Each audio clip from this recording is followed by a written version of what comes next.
become a pro in static equipment design, join our in-depth and professional training.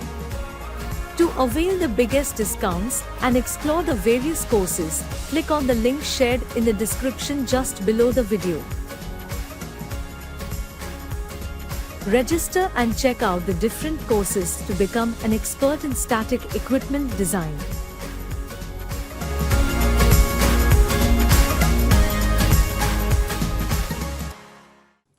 So let's start with the definition first. So what is the definition of any support? Support is a part of any pressure vessel or the equipment which will carry the loads of the vessel or that equipment to the foundation or to the structure on which it is rested upon.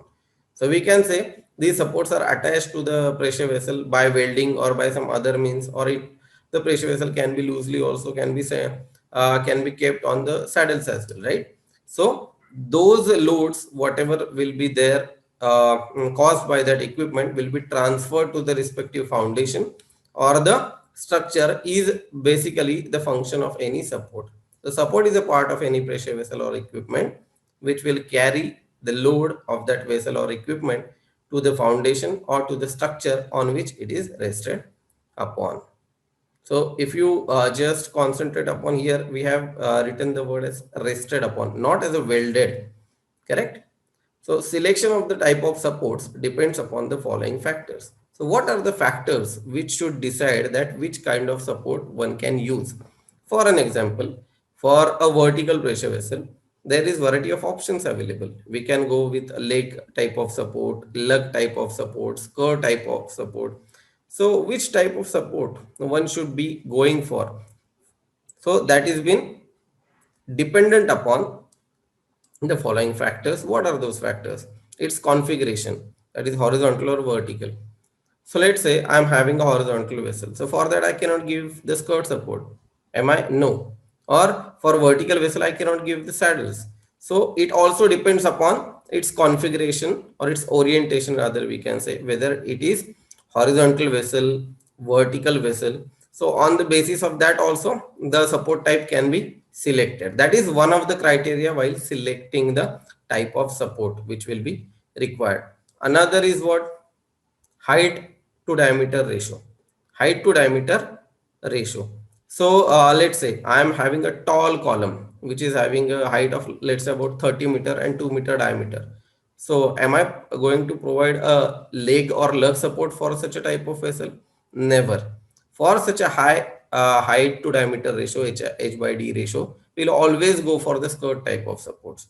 Why skirt type of support is rather better than these leg or lug type of support, that also we are going to see when we are going to see in detail how skirt support is different from the other and what is the philosophy of that.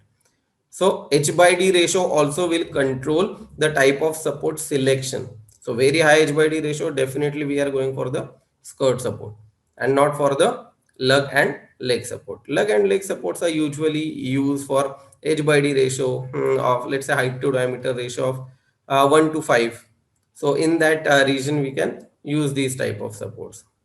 So space available, and also the diameter should be 3 meter, not more than that, because as the diameter goes on the higher side, the loads will be on the higher side, and as the loads will be on the higher side, the weight of that equipment, seismic forces developed because of that will be on the higher side.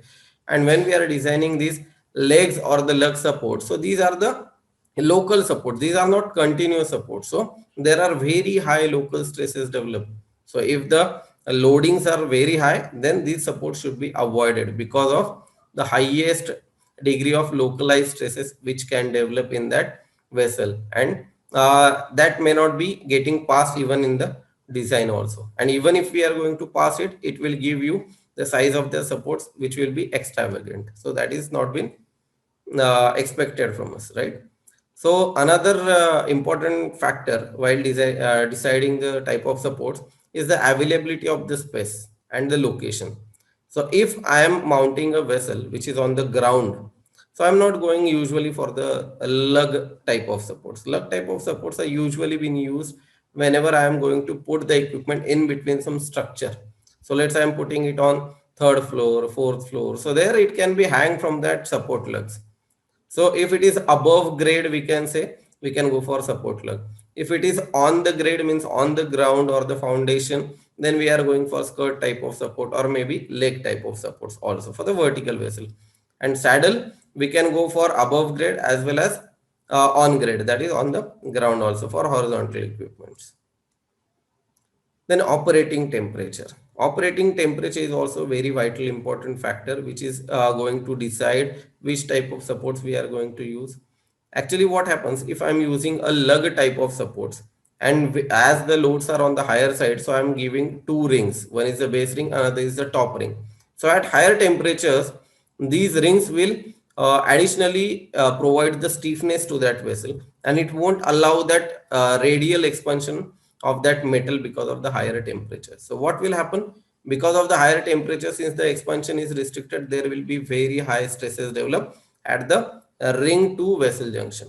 So at the higher temperature, we are usually going for the supports, or we can say lug supports without top ring, or even without bottom ring as well. We will be having individual supports, let's say four of them or maybe two of them only as per the expansion values. And as per that, we will never go for the three number of supports when there is a high temperature. We'll always go in the multiple of four, let's say two or four. In that case, the radial thermal expansion should not be restrained by by any way. So there we are not going for these ring type of supports or the support lugs with with the bottom and top ring. So this temperature is also very important factor while deciding the type of support. Then material of construction. Material of construction will also very important while deciding, because the strength of that material will tell us that whether we can use certain kind of support or not. Because let's say it is some kind of environment where we cannot use carbon steel. Okay, so because there have to be used for the stainless steel, so our focus will be to have the minimum sizes of this stainless steel material, so that the economical cost should be obtained, right? So this material of construction will also come into the picture. So there we have to see that which one is the better solution from the load point of view, from the space point of view, and also from the cost of that material point of view. Now, supports are to sustain the following loads. When we are saying the supports, various types of supports, let's say lug support, leg support, then saddle supports, or even the skirt support. So these supports will have to sustain for certain loading, or there are some loads which will be coming onto that supports. So what are the loads which with any support that needs to be sustained for? So there are a variety of the loads.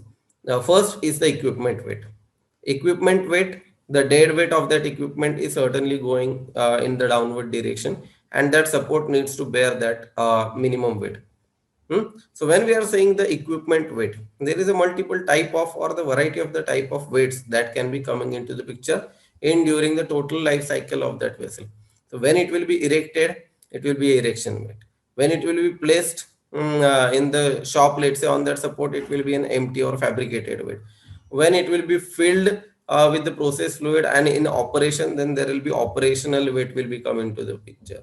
When we are going to hydro test that equipment, then it will be filled with entirely with the fluid, that is water or some other fluid which can be used for the test. So its weight will also have to carry or borne by this equipment, by this support. So when we are saying weights, so that weights will have the empty weight, operating weight, erection weight, then this hydro test weight. So these are the weights which will be coming onto the supports, not simultaneously, but any combination can occur. So that's why in combined loading calculation, if you remember, we have dealt with number of load cases, the combination of whatever empty case, operating weight, then wind moment, seismic moment, then another forces which will be coming, then so these are the combinations what we have worked upon, because we never know that which combination can occur when, and that can be the severe one. We don't want that pressure vessel should fail because of any of the combination,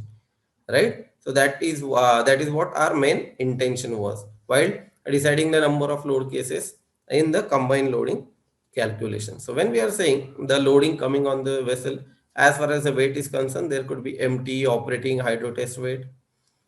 Then the moments and the forces which can be caused by the wind, seismic, or even by the snow loading. So if because of the snow, if there is some pile of the snow has been developed, so that will have certain weight, so that can create certain moment. If it is placed away from the vessel, so whatever eccentricity is there, that will create a moment in that vessel. So definitely these moments caused by the wind and the seismic forces will also have to be borne by that support, and that support will transfer these moments to the another support or to the foundation, and ultimately that foundation has to borne that load. But while transferring, the support should not fail. So that is why the support also need to sustain for those loads. Then what are the other loads? Thermal stresses. As we have discussed about, when we will be having support lugs with rings, and if there is a thermal expansion, and the thermal expansion, if restricted radially, then there will be heavy stresses which can be developed. So those also needs to be taken care while designing the supports, if those are applicable.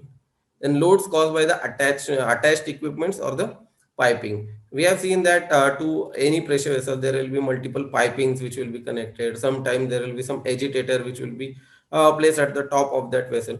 So ultimately the loads which will be carried or generated by these agitators or the attachments will have to pass through these supports to the foundation. So the support should be able to sustain for the loads which have been caused by these equipments, piping, or the some pumps which have been attached to the equipment. So that is also one of the factor or one of the loading that anyone need to be considering while designing this various types of supports.